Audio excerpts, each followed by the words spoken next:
Hi, okay Pam. I'm Rachel Adena Rodriguez. Salamat sa OK Games. Isa ako sa napili na maglahad ng aking mga stories.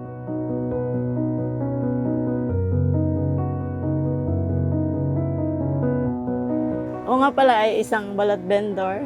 Nangungupahan lang ako dito, nag-iisa ako. Nagbabalot vendor ako dito para sa aking pamilya, sa mga anak. Sa pagbabalot, hindi araw-araw mabili. Minsan matumal, minsan walang kita, minsan may kita. Pang araw-araw naman, nakaka-survive naman ang family.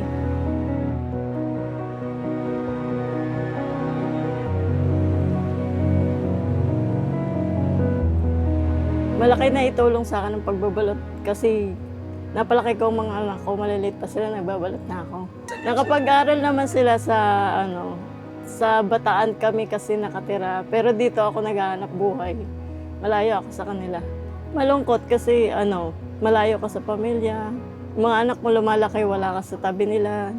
Lalo na tayong mga ina, kayang-kaya nating maghanap buhay para sa pamilya. Mahirap din kasi naglalako yung mga nagtitinda ng ganito.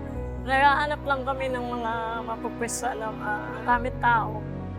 Merong iba, pero yung iba naman mas okay. So, kasi mga babae kami, parang ang galing-galing doon na hanap po. Para sa mga single mom, kayang-kaya naman nating buhayin ang ating mga anak. Lakas lang ng loob, tapang, at may pananalig sa Diyos. Fight lang. Kasi yung problema dyan lang. Kaya naman ng mga babae kasi naghahanap buhay, marunong maghanap buhay. Mula kasi nung siningil ang mga anak ko lang. Kaya kaya.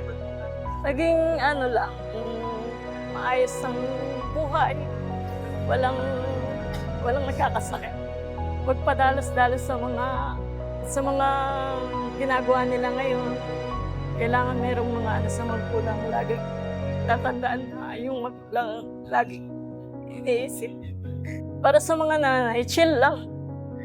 Problema is problema lang, kayang-kaya. Thank you sa OK Games. Isa ako sa napili na kababaihan ngayong Women's Month. Napaka-laking tulong to sa aking pamilya.